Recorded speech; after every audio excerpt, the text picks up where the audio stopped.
Hello and thank you for joining the last edition of Journalist Hangout this week. Reaching you from Abuja, the capital of Nigeria. I'm Ayodele Uzubakun.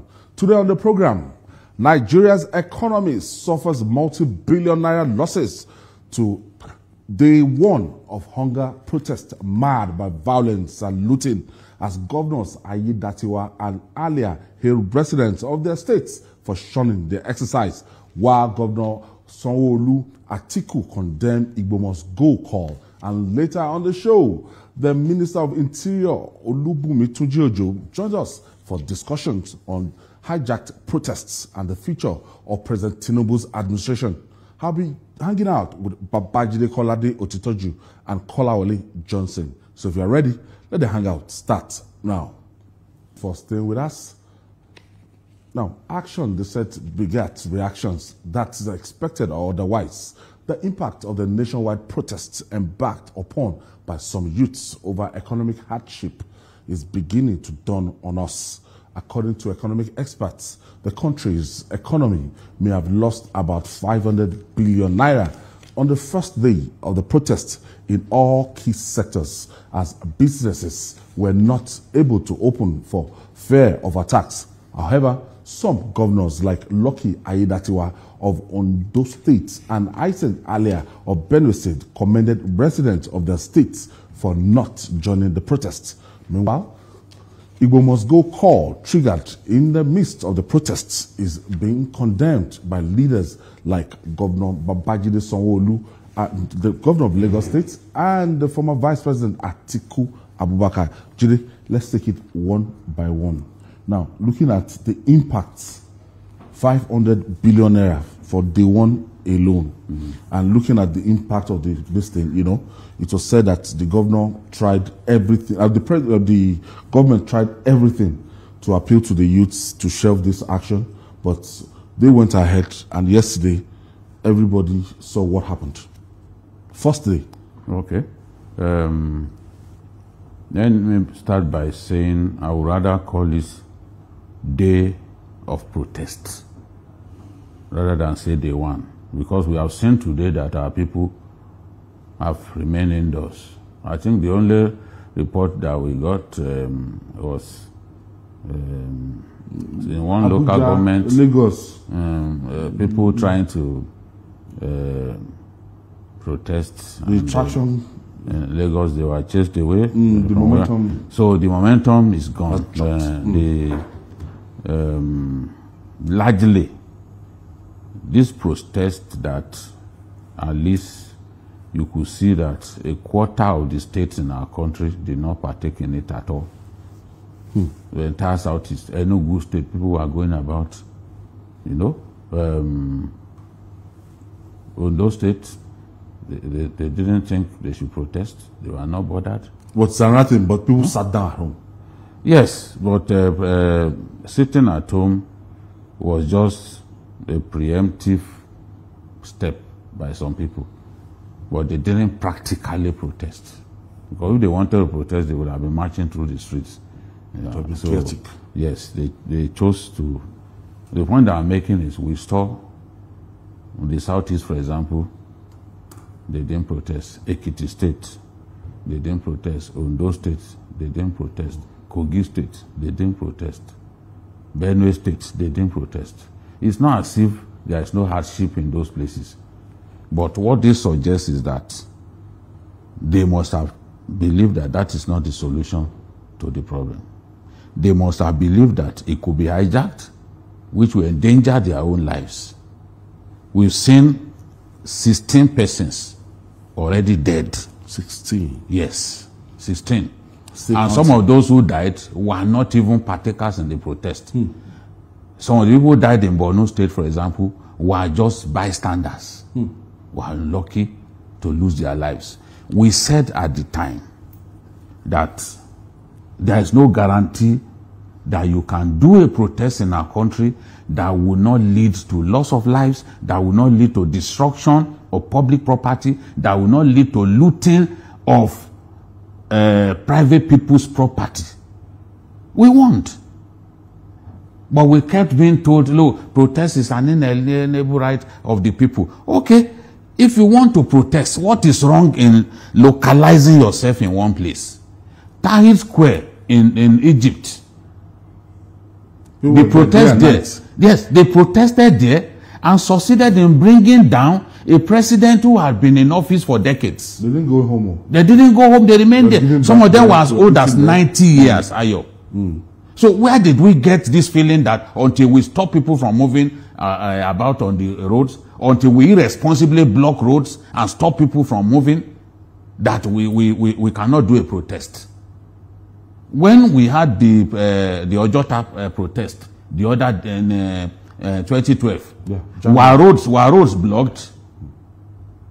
I mean, if people cannot organize protests in a manner that will not lead to loss of lives, if you cannot organize protests in a manner that does not inconvenience people who are not prepared to join you in the protest, then they have to be made to account for what has happened. Look at Kano. Look at that beautiful facility that Bosun Tijani and his people put together. The only thing they didn't loot there, Ayo, the only thing standing that they didn't loot was the standby generator, and it's because they couldn't carry it. Are you going to put a giant Meccano generator on your head? Are you a human forklift?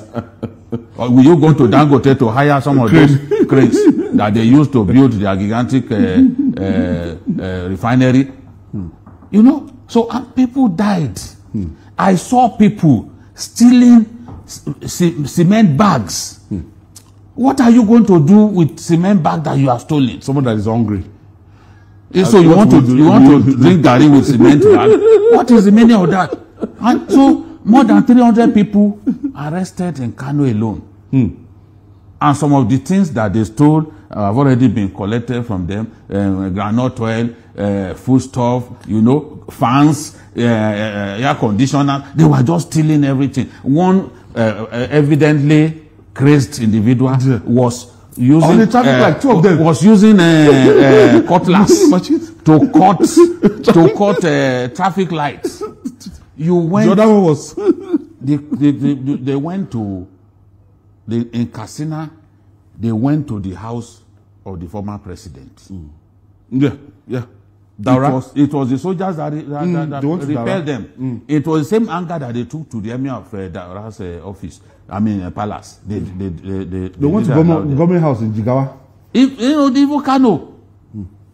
They were stopped. Look at the video from Kano. They stopped them. They also wanted to overrun the government house in Kaduna. When we say these things, you can see the beginning. You can know what the beginning will look like. But you will never be able to predict the eventual outcome. This is the point that we are making. When all these analysts and their lawyer friends come on TV to talk about the rights to protest, they never talk about Section 45 and Section 46. These are lawyers who, because you must be a responsible citizen first and foremost. And there are responsibilities that you as a citizen must take seriously. I listened to Pastor Chris Oyakilome yesterday. One of the things he was just saying that, look, nobody is saying that you should not protest, but don't destroy your property. Don't destroy the country's property. And people went ahead, they still targeted those properties and they still destroyed it. Okay, anyway, first, let me be specific. Let me state this clearly, that an hungry man is an angry man. With the level of illiteracy in a community, people a lot of times do not even know how to go about their anger. And you know the rule of attribution. Even a man who is at home, I mean, I saw a placard of somebody who said she's 37 without a husband. Saying that bad government cost her. Is that anger? Is that anger? I'm coming. I'm telling me. Yoruba people say, hold on. That is a different type of someone. You are bringing a different type of hunger. That's the thing. Okay, hold on. See, hold on. I was only trying to pass the rule of attribution. Now, the frustration aggression theory will tell you that people want to like attribute whatever. Even the things they should be responsible for. But simply because, you know, they can lay it somewhere, they just like transfer. So it is possible for people in the community to have a tendency to go the other way. And by the time you say, no, don't protest, they will tell you that our president also protested in his own time. He led the protest. So I spoke to a couple of, a minister before the protest, like a week. And I said I was expecting the president to address the nation.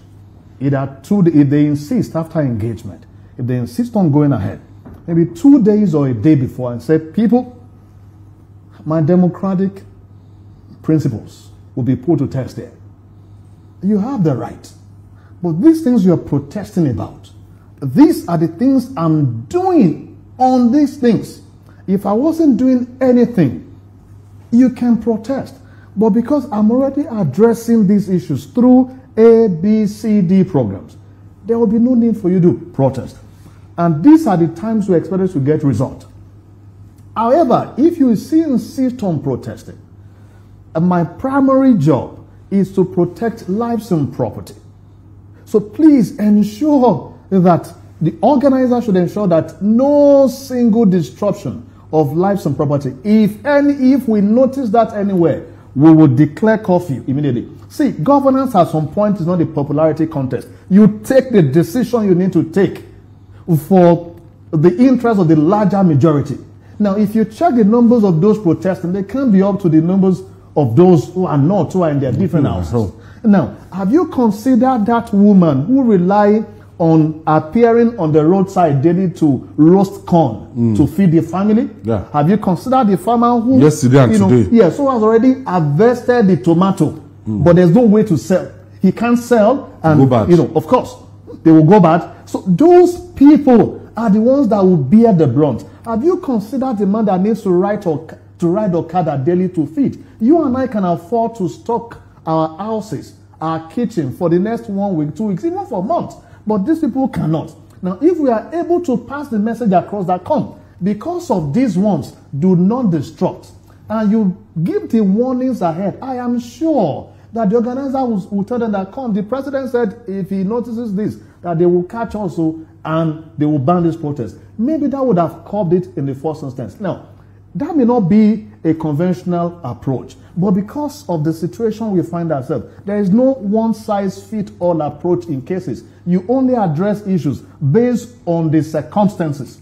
So, knowing well that this is what we are prone to, it's a black man disease. From here to Kenya to South Africa, even go to America. Once there's protest, those who loot are always the black. We know this already. So let's be able to create a system, to ensure that we curb that. You know that this will happen.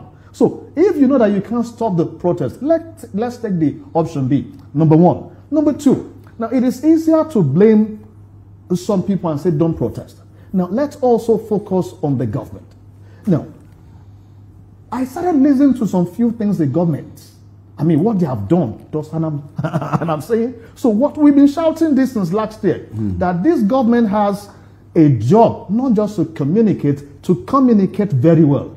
We should somehow ensure that we de-emphasize this top to bottom approach. Let's take it bottom to top approach in communication. We shouted this even on the program. I think it was in Lagos. We sat in the studio and we said this government has the job of communicating much more than programs. Now, during the election, the president told us that the town hall was better, and we agreed. I defended that statement. Now, after he's in already, what happens to that town hall? What explaining your programs, talking to people regularly? What happens to quarterly review of what you're doing? What happens to if you can't do monthly review, quarterly? Now, what exactly is the office of the SDF doing that is supposed to coordinate the activities of the government?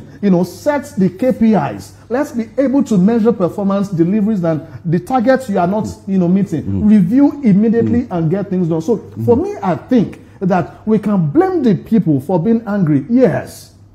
But again, let's also say the government They need to do better in talking to people, do stakeholders management, do community relations. See, no, please, I'm coming. Our time. Yes, if the government is able to do this, there will be less anger because you said, please give us time, sacrifice for us. But they see that you are not sacrificing. We can't be subsidizing the government and you take the one that belongs to the people and you say they should not angry. So the anger is valid provided that the government has done what they did. Quickly, let's look at the conduct of our security agencies. The Inspector General briefed the press yesterday. The Chief of Defense Staff briefed the press today. Let's look at their conduct before, during, and this protests. So far, how would you assess their conduct? First, let me say people have a right to be angry, but they have no right to loot. And they have no right in the exercise of hunger to destroy government buildings and steal people's things. Yeah. You go into a rice mill and you started stealing their things. In some cases, after stealing, you set the place ablaze. You've robbed people of their means of livelihood. That rice mill is a private concern. Yes, not government. Yes. Even if it belongs to government. They have no right to do that. People were stealing. They were stealing fertilizers and all that. You know, so this is the point. Why some of us felt, look, don't do this thing in this way. Confine yourself. They talk about President Tinubu doing protests. Was he not confined to the current, Freedom Square? Was that not where it was done? Did they block the roads? Did they stop people from bringing food into Lagos as they did during NSAS? Even this last one, they were blocking highways. And I've said some of the countries that you talk about, great countries of the world, in the UK, they jailed people for blocking road during protests. Let them check. Just recently, they jailed them. People have been sentenced to 5 years in jail. You have no right to block a road during protest. The same right that you have to protest, others have a right to not protest. So you cannot, in the exercise of hunger, be setting us back. We say we have infrastructure deficit. What they set ablaze in Kano, what they stole in Kano, what they looted in Kano, that facility, is the only one in the entire Northwest. So what have we gained? You set yourself back. And there are talents in the North that thing will have benefited. People that... So what are we talking about? I think the security agencies, going to your question, did very well. They did very well. In the face of provocation, they did very well. It's not easy to control a people who have made up their minds not to listen to you. It's not easy. Okay, if they left them to overrun the government house in Kano, for example, do you know what will have happened? So I think that they did very well. The police did very well, and I listened to the IG yesterday, the way he spoke. I was very proud of him. That was an excellent speech. He answered all the questions. In the midst of crisis, in the midst of briefing anger, people, he didn't lose his head. People, yes. This is what we want. And he was telling the police people that they are there to protect the protesters. He told them, protest the protesters professionally, which means don't use live ammunition on them. But he wants that tomorrow, some of the things we tolerated yesterday will not be tolerated. Today I saw a visual, I don't know, maybe it's current, this protest. They were chasing those police guys, and those police were running. They were running away. They had rifles. Yes, they had rifles. Because they didn't want to kill people. From the crowd. Yes, they were running. They didn't want to kill people. They kept running. What happened when they burnt down TVC? It wasn't as if we didn't have policemen. Yeah. But they were not prepared to kill. They told them, don't kill anybody. So they would rather run away from the scene rather than allow themselves to be provoked to then kill. Yeah, I was in town and I saw the professionalism, 1, 2. And I also saw that we didn't have the invasion of the military. That is an improvement, a very strong one. Now, one thing we should also do on this program, I have seen all of the attention turned to the federal government. Whereas the states, how can a person be protesting in Warri and be shouting Tinubu when Delta State in 2023 collected 483.57 billion naira. Come again? In 1 year. 483.57 billion. See, the entire 5 southeastern states collected 680 billion. But Delta State alone, for the same period, collected 483.57 billion, amounting to over about 70% No state of what is the close to entire them, even on the current fact. of Not what the even entire Rivers. 5 Delta, states yes. of the South Not is even collected. Rivers. Yet a person is there shouting Tinubu. Second base, yeah. Can you imagine? All right, we'll take this break. When we come back, we'll talk to Minister Ojo. So we'll be right back after this time out. Please don't go out.